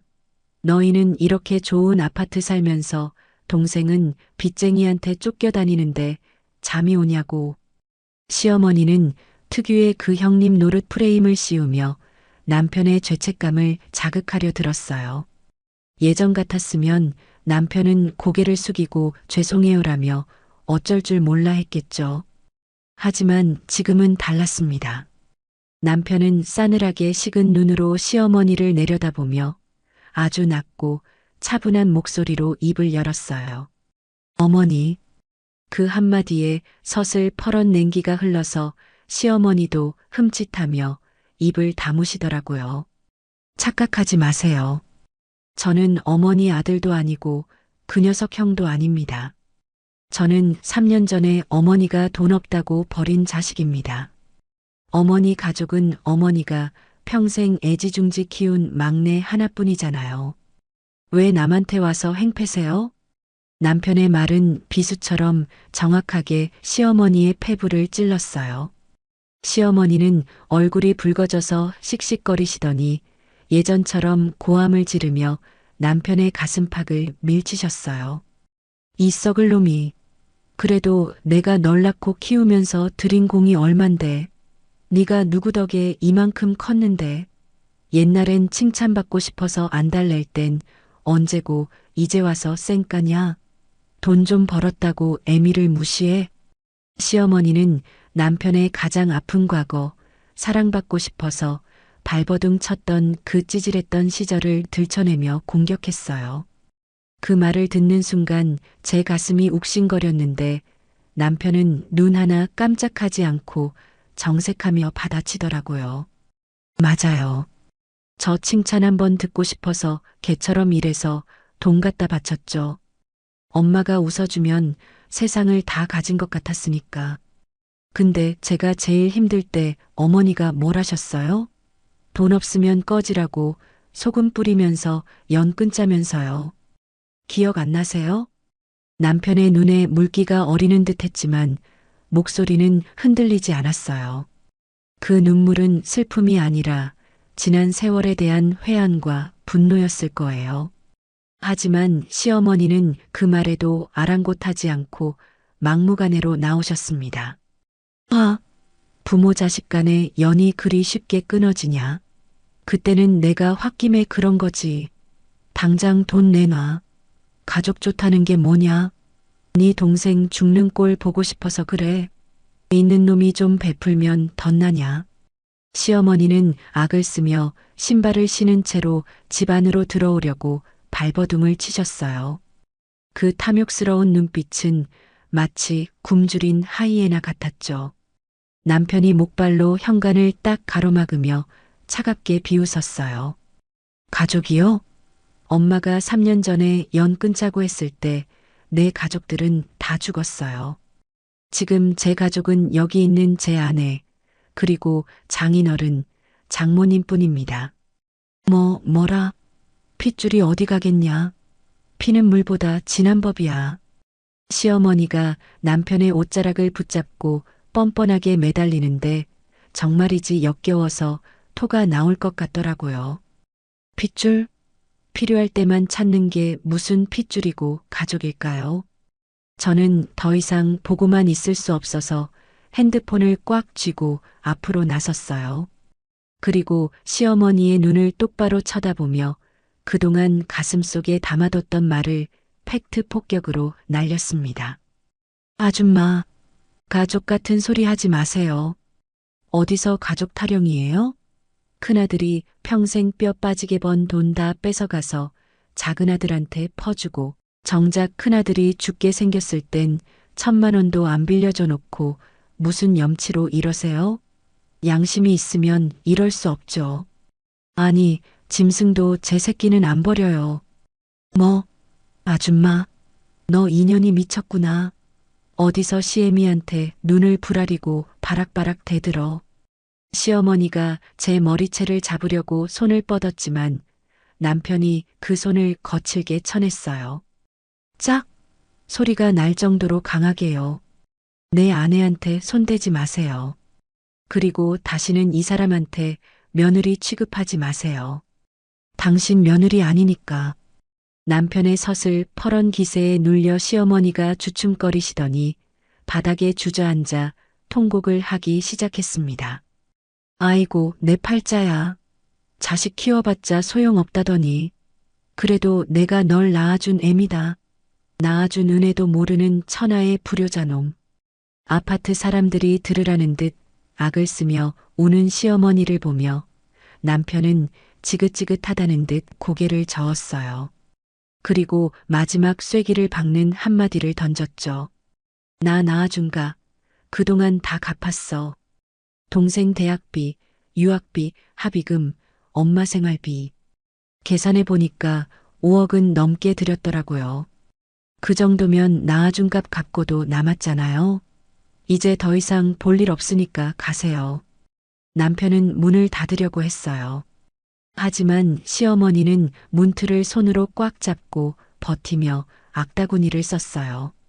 못 간다. 돈 내놓기 전엔 한 발짝도 못 나간다. 차라리 날 죽여라. 정말이지 말이 안 통하는 벽을 보고 있는 것 같았어요. 이대로 가다가는 끝도 없겠다 싶어서 저는 미리 준비해둔 핸드폰을 들어 112 버튼을 눌렀어요. 그래요? 그럼 법대로 하죠. 지금 주거침입으로 경찰 부를게요. 동네 망신당하기 싫으면 가세요. 여기 CCTV 다 돌아가고 있고 아까 욕하고 행패 부린 거 다 녹음됐어요. 경찰? 시어머니의 눈동자가 흔들리기 시작했어요. 평생 큰 소리치며 살았지만 공권력 앞에서는 한없이 작아지는 분이라는 걸 제가 잘 알거든요. 게다가 동네방네 소문나서 망신당하는 건 죽기보다 싫어하는 분이시니까요. 네, 지금 연결합니다. 여보세요? 경찰서죠? 여기 웬 낯선 사람이 집에 들어와서 행패를 부리고 안 나가는데요. 제가 통화하는 척 연기를 하자 시어머니가 벌떡 일어나시더라고요. 얼굴이 하얗게 질려서 보따리를 챙겨 들더니 현관 밖으로 후다닥 나가시면서 온갖 저주를 퍼붓기 시작했어요. 에이, 더러워서 간다. 천벌 받으련 놈들. 너희가 잘 먹고 잘 사나 보자. 벼락이나 맞아라. 시어머니는 뒤도 안 돌아보고 엘리베이터 쪽으로 도망치듯 사라지셨어요. 닫히는 엘리베이터 문 사이로 시어머니의 도끼 어린 눈빛이 마지막으로 번득였지만 저는 눈 하나 깜짝하지 않고 노려봐 주었죠. 쾅! 현관문이 닫히고 그제야 집안에 정막이 찾아왔습니다. 마치 태풍이 휩쓸고 지나간 자리처럼 고요했어요. 남편은 현관문에 등을 기댄 채 스르르 주저앉았어요. 목발이 바닥에 뒹굴었지만 남편은 주울 생각도 하지 않고 고개를 떨구고 있더라고요. 저는 조용히 다가가서 남편을 안아주었어요. 남편의 어깨가 미세하게 떨리고 있었거든요. 그건 승리의 기쁨 때문이 아니라 평생을 지배해온 거대한 그림자를 스스로 잘라낸 아픔 때문이었을 거예요. 썩은 동아줄인 줄 알면서도 끈질기게 붙잡고 있었던 가족이라는 미련을 제 손으로 끊어낸 그 심정이 오죽했을까요? 고생했어. 정말 잘했어. 이제 다 끝났어. 제 말에 남편이 고개를 들고 저를 보는데 눈시울이 붉게 젖어 있었지만 표정만은 후련해 보였어요. 응, 이제 정말 끝났네. 속이 시원하다. 진짜 시원해. 남편은 깊은 숨을 토해냈어요. 그 숨결 속에 지난 수십 년간 묵혀왔던 채증이 다 빠져나가는 것 같았어요. 우리는 현관 바닥에 앉아 서로를 마주보며 웃었어요.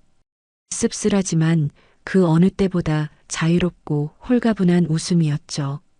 그날 밤 우리는 시댁 식구들의 번호를 모두 차단했어요. 그리고 남편은 핸드폰에 저장된 엄마라는 이름을 삭제했죠. 그 삭제 버튼을 누르는 순간 우리 부부를 올가매던 지긋지긋한 사슬이 완전히 끊어지는 소리가 들리는 듯 했습니다. 시어머니는 아마 동네방네 떠들며 우리 욕을 하고 다니겠죠. 천하의 불효자 놈이라며 억울해할지도 몰라요. 하지만 상관없어요. 진실은 우리 주변 사람들이 다 알고 무엇보다 우리 자신이 아니까요. 우리는 이제 남 눈치 안 보고 우리를 진짜 사랑해주는 사람들과 함께 진짜 행복을 찾아갈 거예요. 비바람이 몰아친 뒤에 땅이 더 굳어진다고 하잖아요. 그날의 소동은 우리 부부를 더욱 단단하게 만들어준 마지막 담금질이었던 셈이에요. 썩은 가지를 쳐냈으니 이제 우리라는 나무는 더 크고 건강하게 자라날 일만 남았겠죠? 그날 시어머니가 쫓겨나듯 도망친 후 한동안 동리가 시끌시끌했어요. 시어머니는 가는 곳마다 우리 부부를 천하의 불효자라고 욕하고 다녔거든요. 아들놈 키워봤자 소용없다. 며느리가 꼬드겨서 애미를 내쫓았다면서 눈물로 호소하고 다녔대요. 처음에는 동네 어르신들도 쯧쯧 그래도 자식이 그러면 안 되지 하며 혀를 찼다고 해요. 하지만 진실은 감춘다고 감춰지는 게 아니잖아요. 이미 알만한 사람들은 다 알고 있었거든요.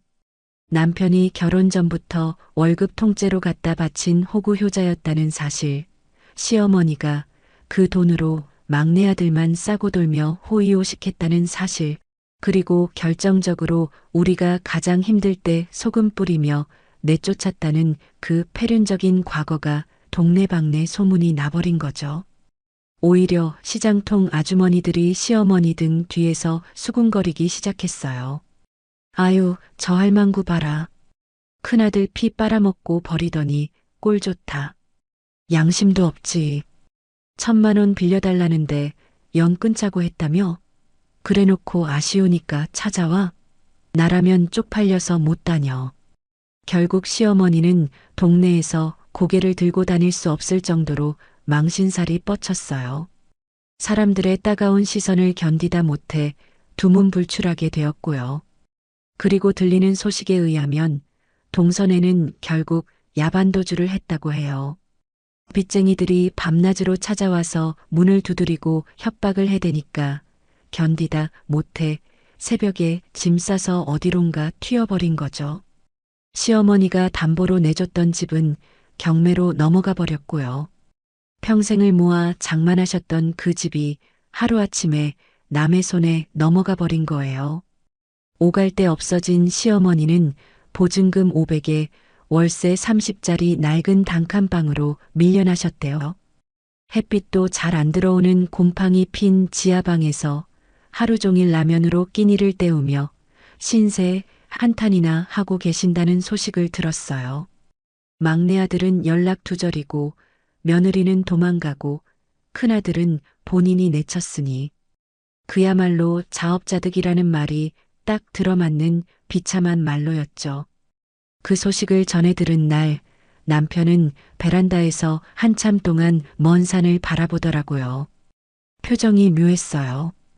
통쾌해하는 것 같기도 하고 씁쓸해하는 것 같기도 하고 저는 조용히 다가가서 남편의 등을 감싸 안아주었습니다. 여보, 괜찮아? 남편이 뒤를 돌아 저를 보며 옅은 미소를 지었어요. 그 미소에는 더 이상 미련이나 죄책감이 묻어있지 않았어요. 응, 괜찮아.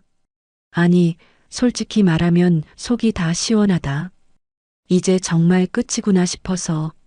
남편은 저를 꽉 끌어안으며 깊은 숨을 내쉬었어요. 마치 가슴속에 얹혀있던 묵은 채증이 쑥 내려가는 듯한 표정이었죠. 그리고 몇 달 뒤 우리 부부에게는 정말 꿈 같은 경사가 터졌어요. 남편의 회사가 시에서 선정하는 지역 우수 기업으로 뽑혀 표창을 받게 된 거였죠. 성실 납세는 물론이고 직원 복지와 지역사회 기부 활동을 꾸준히 해온 공로를 인정받은 거였어요. 시상식 단상에 올라가 시장님께 상패를 받는 남편의 모습은 정말이지 눈이 부시게 멋있었어요. 비톡촉에 시달리며 울던 그 남자가 맞나 싶을 정도로 당당하고 빛이 났죠.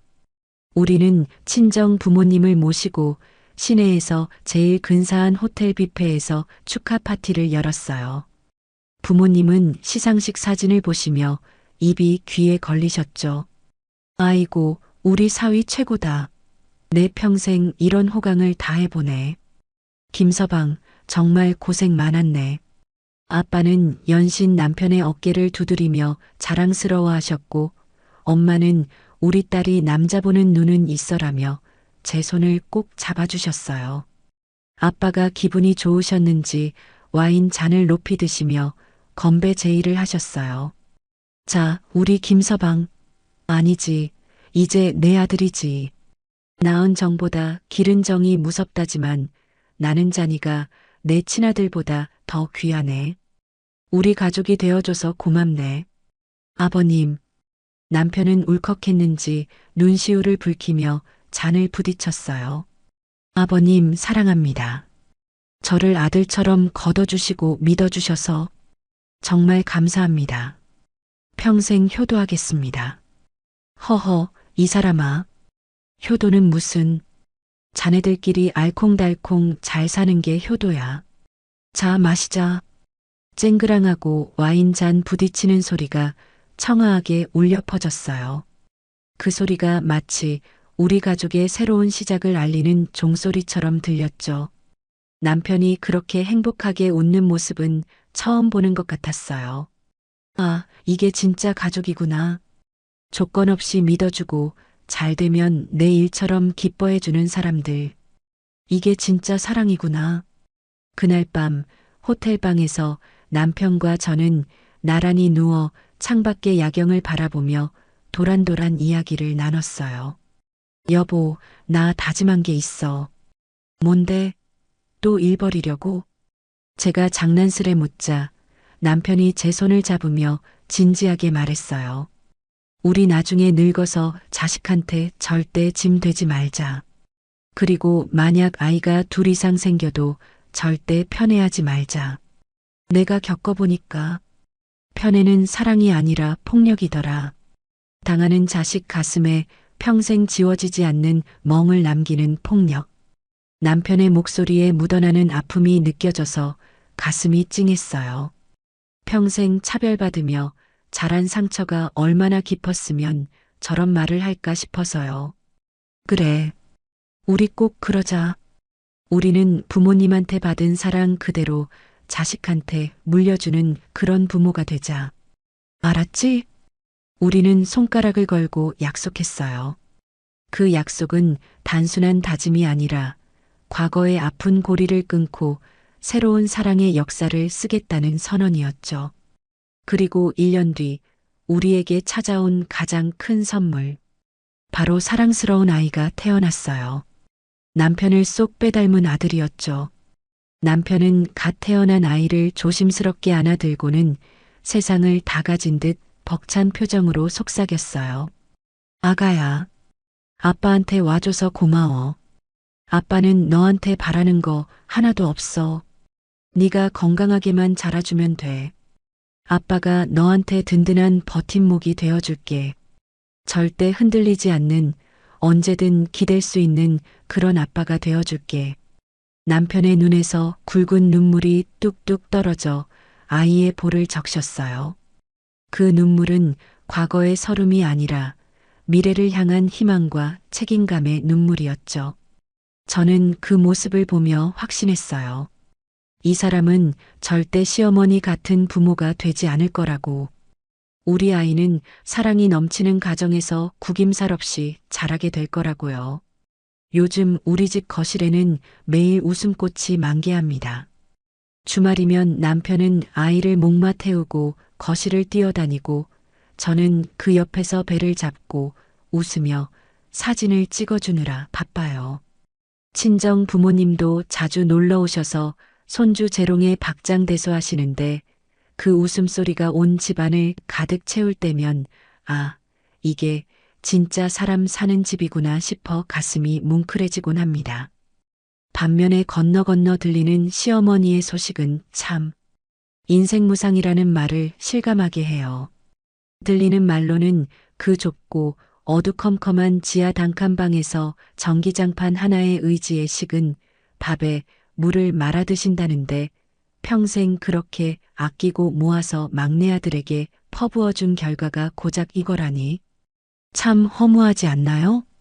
가끔은 핸드폰을 들고 도망간 막내 아들에게 전화를 걸어보지만 돌아오는 건 없는 번호입니다라는 기계음 뿐이라고 해요. 그 차가운 기계음을 들으며 멍하니 허공을 응시하실 시어머니의 눈빛. 그 텅 빈 눈동자에 담긴 건 뒤늦은 후회일까요? 아니면 여전히 세상에 대한 원망일까요? 하지만 이제 와서 후회한들 무슨 소용이 있겠어요. 버스는 이미 떠났고 스스로 끊어버린 인연은 다시 이어질 수 없는 것을요. 시어머니는 본인이 판 욕심의 무덤에 갇혀 남은 평생을 고독과 가난 속에서 속죄하며 살아가셔야겠죠. 그게 바로 자신이 자초한 업보니까요. 사람들은 흔히 피는 물보다 진하다고 말하죠. 하지만 저는 알게 되었습니다. 진정한 가족은 단순히 핏줄로 이어지는 게 아니라 서로를 아끼는 마음과 믿음, 그리고 사랑으로 맺어지는 것이라는 걸요. 아픔을 딛고 일어선 우리는 이제 압니다. 서로가 서로에게 기적이 되어줄 수 있다는 사실을 말이죠. 여러분 곁에는 지금 어떤 가족이 있나요? 부디 옆에 있는 소중한 사람을 더 많이 사랑하고 아껴주세요. 나중에 후회하지 않도록 바로 지금 이 순간에요. 어떠셨나요? 흑수저 효자 남편과 함께 숱한 위기를 넘기고 일어선 제 인생 역전 드라마.